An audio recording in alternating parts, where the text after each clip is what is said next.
Hola, bienvenidos a este nuevo segmento del Rincón del Biólogo, donde vamos a hablar de temas específicos, como por ejemplo lo que es la replicación viral. Recuerda que los virus, al ser parásitos intracelulares obligatorios, necesitan de una célula huésped para poder, reproducirse entre comillas o multiplicarse y así poder infectar a células vecinas o células adyacentes. Para ello, nosotros hemos identificado lo que son los pasos en la replicación viral, donde se van a ver dos ciclos principales, el ciclo lítico y el ciclo lisogénico. Si arrancamos nosotros con el ciclo lítico, vamos a tener en primer lugar al virus y a la célula que esta va a infectar. El virus con el cual vamos a trabajar se llama bacteriófago. Bacteriófago, o simplemente llamado fago, es un virus que se encarga de infectar a unas células muy conocidas por ustedes, unas células procariotas muy útiles, que son las bacterias. Estos bacteriófagos van a seguir un instinto. Al hablar de un instinto o al hablar de un sentido de infección, nosotros lo relacionamos inmediatamente con el llamado tropismo. Pero antes de hablar del tropismo, primero veamos qué va a hacer el bacteriófago. Este bacteriófago, aprovechando lo que son las proteínas de sus fibras o de estas patitas, va a infectar a una célula, pero lo que va a hacer primero es posicionarse sobre la célula huésped.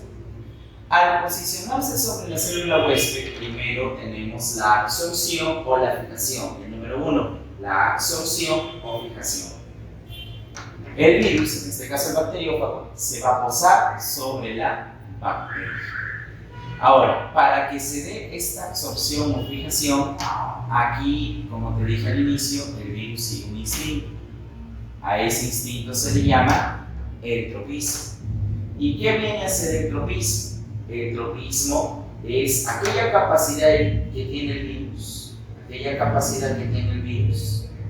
de infectar a una célula huésped. Capacidad que tiene el virus de infectar a una célula huésped. Muy bien. Profesor, entonces, en conclusión, ¿qué viene a ser la absorción? La absorción es cuando el virus se fija o se une a la célula que va a infectar o a la célula destino. En este caso, si hablamos de un fago o un bacteriófago, la célula que va a infectar sería una bacteria. Después de la fijación o absorción, viene lo que es una penetración. El virus, aprovechando su estructura, lo que va a hacer es inmediatamente penetrar la pared celular de este organismo, de este microorganismo. Al penetrar su pared celular, inmediatamente va a inyectar su genoma. A esto nosotros lo conocemos como el segundo paso, la penetración. Cabe aclarar que aquí nosotros estamos tomando un ejemplo, y ese ejemplo, ¿cuáles son? Los bacteriófagos, pero no todos los virus tienen esa misma forma de replicar. Ojo, no todos los virus replican de esa manera. Por lo tanto, en la penetración nosotros vamos a ver tres formas en las cuales un virus puede penetrar. Forma directa. Hay virus que pueden penetrar por endocitosis y hay virus que pueden penetrar por fusión de sus membranas. Por forma directa es la que están realizando los bacteriófagos. El virus lo que hace es atravesar la pared celular e inyectar con rapidez su genoma. ¿Qué es lo único que ingresa del virus a la célula? Ingresa el genoma. Y como sabes tú, el genoma de un virus puede ser ADN o ARN. ¿Ok? ADN o ARN. Pero eso es en el caso de un bacteriófago. Pero ¿cómo puede penetrar un virus como el caso de la polio, el caso del herpes o el caso del SARS-CoV-2, que es el más conocido, ¿no? Actualmente sabemos que el SARS-CoV-2 nos provoca una enfermedad llamada COVID-19. Entonces, ¿cómo sería el ingreso de esos virus, la penetración de esos virus? Por endocitosis. Es un modo de ingreso que tienen los virus desnudos. Los virus desnudos son aquellos que carecen de envoltura. Si recuerdas un poco la clasificación de los virus, carecen de envoltura. Aquí vas a tener, mira, vas a tener a la célula que vas a infectar y por aquí está el virus, ¿no? Como sabes tú, es un virus desnudo, sin envoltura. Este virus se va a unir con la célula aprovechando ciertos receptores que hay en la membrana celular, aprovechando ciertos receptores, y el virus prácticamente va a ser tragado por esa célula. Va a ser tragado, va a ser absorbido por esa célula. El virus se va a quedar adentro. Se va a quedar adentro. Prácticamente lo que hace el virus es aprovechar la membrana de la célula para poder entrar. Pero al hacer eso, por aquí se está formando una estructura muy peculiar. El proceso se da por endocitosis. Entonces, ¿qué estructura se va a formar? Se va a formar un llamado endosoma. ¿Bien? Un endosoma. Así es como ingresan los virus desnudos. Aprovechan la membrana de la célula, la cual jala el virus hacia adentro y forma un endosoma. ¿Endo qué quiere decir? Hacia adentro. Por eso se habla de una endocitosis. Profesor, ¿cuándo se habla de una entrada o penetración por fusión? Por fusión es el caso de los virus envueltos. Por fusión, el caso de los virus envueltos. Esta sería la célula a infectar y por aquí estaría el virus, como lo puedes ver. Pero fíjate, ve, este virus solamente tenía cápside. Este virus ya aparte de cápside presenta envoltura, entonces ya estamos frente a un virus envuelto. Profesor, este virus igual va a reaccionar con ciertos receptores de la membrana celular, aprovechando las proteínas que tienen su envoltura. Digamos que hay una especie de unión entre los dos. Pero aquí no se va a formar un endosoma. ¿Qué es lo que está sucediendo aquí? Mira, hay una fusión. ¿Qué se fusiona? Se fusiona tanto la membrana lipídica de la célula con la envoltura del virus. Los dos se fusionan. La membrana lipídica de la célula con la envoltura del virus. Hay una fusión. Y por lo tanto, al haber una fusión, mira lo que sale suelto. ¿Quién sale por acá suelto? El virus. Él es el virus que salió suelto. Ahora el virus ha logrado ingresar al interior de la célula. ¿Te das cuenta entonces? ¿Te das cuenta? Hay tres formas de penetración. Penetración directa, por endocitosis y por fusión. ¿Bien? Pero hay un detalle. Tú me dirás, profesor, en la penetración directa ingresa el genoma. Pero aquí está ingresando tanto el genoma como la cápside. Mire, aquí también genoma con cápside. Entonces, ¿cómo nosotros nos deshacemos de la cápside? Hay un proceso previo llamado descapsidación. ¿Qué nos dice la descapsidación? Bueno, ya con el nombre creo que lo puedes intuir, ¿no? La descapsidación es cuando participan ciertas enzimas. Muy bien, y esas enzimas ¿de qué se van a encargar? Se van a encargar de eliminar la cápside, de ahí el nombre, descapsidación. Eliminas la cápside y ¿qué es lo que queda libre? El material genético. Mira, ¿qué es lo que queda libre? El ADN o ARN. Eso es lo que está quedando en libertad. Profesor, entonces, gracias a las enzimas que están presentes ahí, van a eliminar la cápside para que solamente quede el genoma del virus. Si se trata de un virus ADN, ¿dónde se da esa descapsidación? Esa descapsidación se da en el núcleo. Pero si se trata de un virus ARN, esa descapsidación se da en el citoplasma. Muy bien, en el citoplasma. Profesor, entonces hemos visto las formas como el virus logra primero colocarse sobre una célula, fijación, se fija sobre una célula gracias al tropismo. Luego el virus penetra su material genético, pero hay formas de penetrar por ingreso directo, por endocitosis y por fusión. Pero si te das cuenta, profe, acá también se mete la cápside, entonces hay que deshacernos de la cápside. Descapsidación. Las enzimas eliminan la cápside y solamente queda el genoma. Muy bien. Profe, entonces ahí hemos visto hasta el segundo paso. ¿Qué sucede después en el tercer paso? Sabiendo que ya ingresó el ADN del virus, ese anaranjado que viene a ser el ADN viral, no te olvides, el ADN viral, bien, el ADN viral, ¿correcto?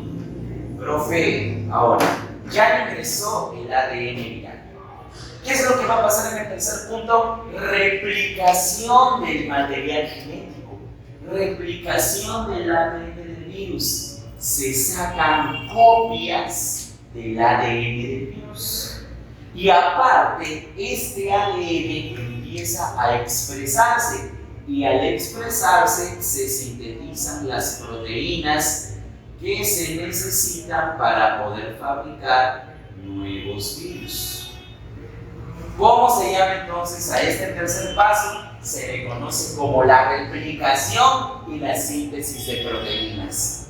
Según preguntas de exámenes de admisión, por ejemplo, en Rodríguez de Mendoza, en Amazonas, o incluso también lo he visto en bancos de Trujillo, se dice que la replicación y la síntesis de proteínas es la etapa más importante del ciclo replicativo de un virus.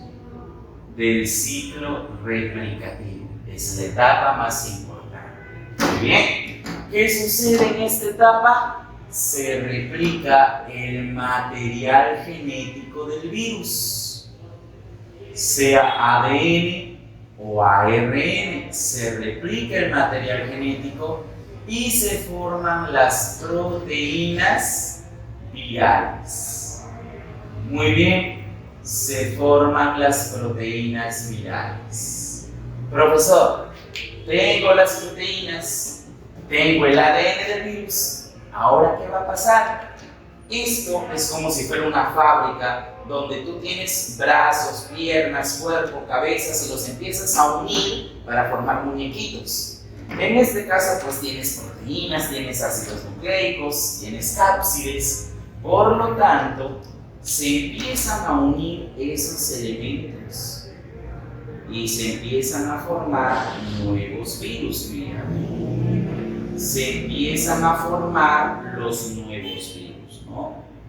Prácticamente se están ensamblando, se están uniendo las proteínas con el ADN del virus, mira, se están uniendo.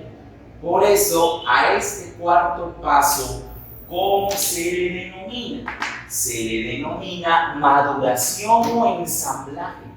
Muy bien, maduración o ensamblaje. Las proteínas y el ácido nucleico que se formaron en el paso 3, ahora se van a empaquetar en el paso 4. Se unen para formar nuevos virus. ¿Dónde se da esta maduración? En el caso que sea un virus ADN, se da en el núcleo. Y en el caso que sea un virus ARN, en el citoplasma. Bien, en el citoplasma. Muy bien. Tengo lo que son los los nuevos virus. Ahora estos virus van a querer salir, van a querer liberarse. Y precisamente viene el quinto paso, la liberación o egreso, ¿no? Los nuevos virus van a ser liberados. Van a ser liberados para que ellos salgan a infectar a las demás células, ¿no? Salgan a infectar a las demás células. Son liberados. Ahí está, ¿ven? ¿Cómo están saliendo estos virus? ¿Cómo están saliendo estas nuevas copias? Estos nuevos ejemplares.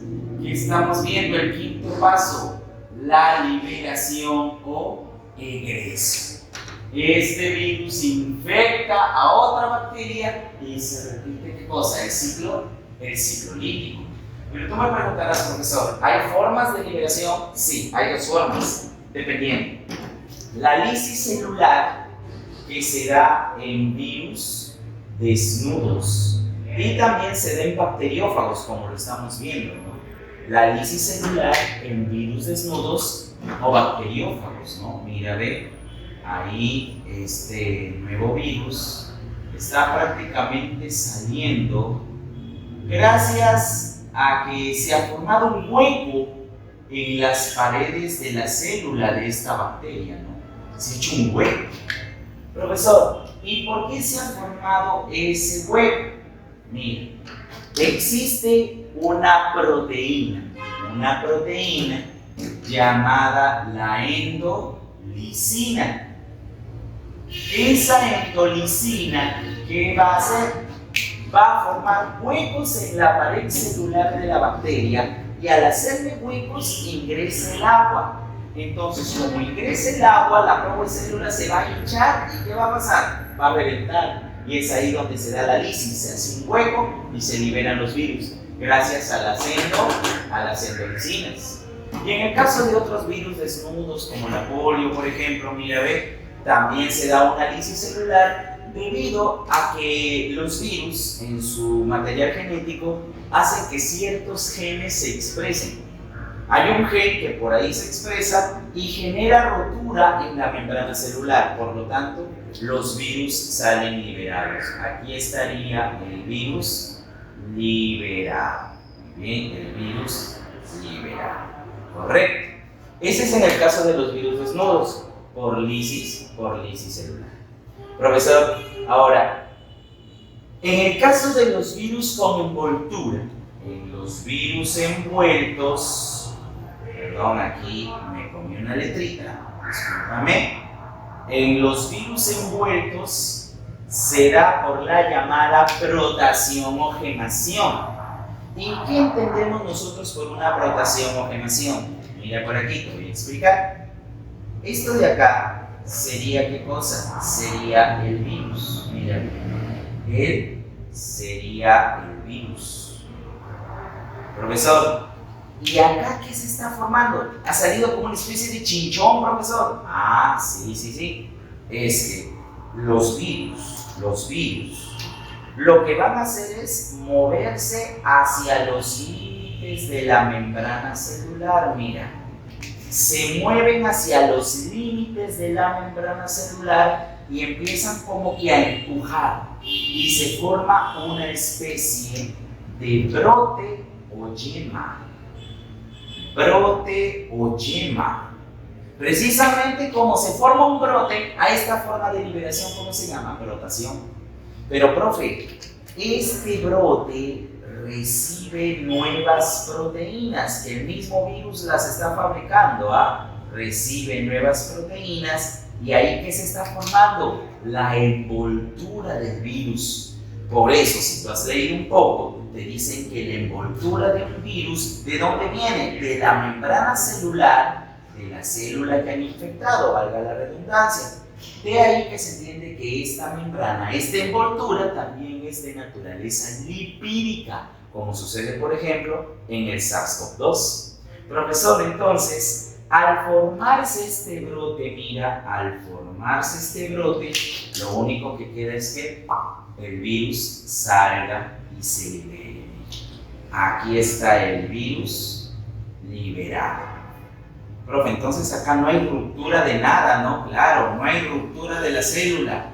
El virus se libera por gemación y la célula todavía queda ahí. Es más, dentro hay más virus. Mira, dentro de la célula hay más virus que están esperando su momento para poder salir formando otro brote. Muy bien, formando otro brote. Profesor, entonces ahí que estamos viendo un ciclo lítico. A este ciclo lítico muchos lo conocen como ¿qué? Lo conocen como virulento. Bien, ciclo virulento. Bien, ahora, nosotros estamos viendo que hay una ruptura de la membrana celular, ¿correcto? Ruptura de la membrana celular. Aquí, la célula es eliminada. Pero en el otro ciclo que vamos a ver, que es el ciclo lisogénico, eso no va a pasar. Miren, ¿qué es lo que sucede primero? Paso número 1, fijación, absorción. El virus se fija sobre la pared celular, en este caso ¿de quién? De la bacteria. Pero aquí vamos a tener en cuenta dos elementos, profesor. ¿Cuáles son esos dos elementos? Mira, ve, por aquí vamos a tener en cuenta el ADN del virus, ¿ya? ADN viral. Y también el ADN de la bacteria. Profesor, ¿cuál sería el ADN de la bacteria? Este círculo moradito de acá. Sería el ADN bacteriano. Y lo de anaranjado sería el ADN viral. Muy bien. Profesor, se da la fijación. Luego la penetración, ingresa el ADN del virus. Mira, este es el ADN de la bacteria, este es el ADN del virus. ¿Y qué va a pasar? Profe, va a haber síntesis, replicación, se forman proteínas, nuevos virus que se ensamblan, se pegan. No. El ciclo lisogénico no hace eso. El ciclo lisogénico lo que va a hacer aquí, un momentito, lo que va a hacer aquí es fusionar, mira, fusionar. Profesor, ¿y qué es lo que va a fusionar? Fácil. Fusiona el ADN de la bacteria con el ADN del virus. Se ha fusionado el ADN viral con el ADN de la bacteria. Hay una fusión, una unión. Profe, no la veo esa unión. Aquí está, mira, te la estoy por señalar. El moradito sería el ADN bacteriano. Aquí está. Y el anaranjadito sería el ADN viral. Aquí está. Profe, ¿qué se ha formado entonces? ¿Se ha formado un nuevo virus? Se puede decir que sí, pero se ha formado un virus dormido, un virus en letargo. Para que me entiendas, este virus está adormecido. Por eso a esto se le llama prófago. Prófago, en algunos textos, cuando ya se hablan de otros virus, lo llaman provirus. Provirus, un virus dormido, un virus lerdo. Este provirus o prófago, ¿qué va a hacer? Va a llevar por dentro un ciclo de replicación normal, o sea, la célula va a seguir con su vida cotidiana. Y como es una célula y esto es ADN, la célula se va a reproducir. La célula se va a reproducir. Y al reproducirse, forma dos copias del prófago. Mira, se reproduce, reproducción por fisión binaria, se reproduce y se forman dos copias del prófago. Cada copia va a ser heredado a una célula hija. Mira, de cada copia es heredada por una célula hija. Fíjate aquí, fíjate acá, mira, ve. ¿Qué se ha formado ahí?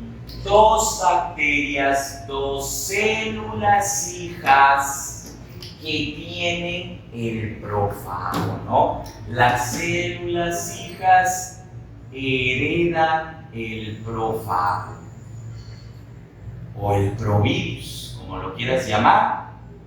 Profesor, ¿pero qué va a pasar con estas células hijas? ¿Pueden seguirse dividiendo? Claro que sí. Pueden volverse a dividir y forman más células con más profagos. Pero este profago en algún momento va a despertar. Hay factores como la temperatura, factores como el estrés, el calor, que provocan que el profago se despierte. ¿Y a dónde se dirigen ahora? Se dirigen al ciclo lítico, mira. Abandona el ciclo lisogénico y se va al ciclo lítico. Y aquí la célula ya va a morir porque se van a fabricar nuevos virus. Entonces, el ciclo lítico es un ciclo activo donde la célula sí se muere, por eso lo llaman virulento. En cambio, el ciclo lisogénico es un ciclo dormido, es un ciclo templado, donde el virus está enlietado o está dormido. ¿Cómo se llama ese virus? Profago. Muy bien, profago. Por aquí colocamos cosas del ciclo lisogénico, denominado entonces como ciclo templado. Ciclo templado. El genoma viral, o sea, el ADN del virus, se fusiona o se une con el ADN bacteriano, con el ADN de la bacteria. ¿Y qué es lo que se forma al unirse? ¿Qué es lo que se forma, hijo? ¿Qué se forma? Se forma el profago o provirus. El profago o provirus. Profe, ¿por qué se le llama profago? Porque es en el caso de los bacteriófagos. Pues no, este profago, si se va al ciclo lítico, te forma bacteriófagos. Pero se le llama provirus en otros casos, profe. ¿Que hay otros virus que hacen ciclo lisogénico? Sí, como el caso del virus del herpes, por ejemplo. Profesor, esos virus que están allá adormecidos, ¿cómo se llaman? Se conocen como virus atemperados. Y de esta manera, ¿qué hemos visto? El ciclo de la replicación viral en sus dos fases, tanto lítico como lisogénico. No te olvides, suscríbete y deja tu like en este video si es que te ha sido de mucha utilidad. Y también puedes seguirnos en Facebook o en Instagram como El Rincón del Biólogo. Nos vemos en otra oportunidad.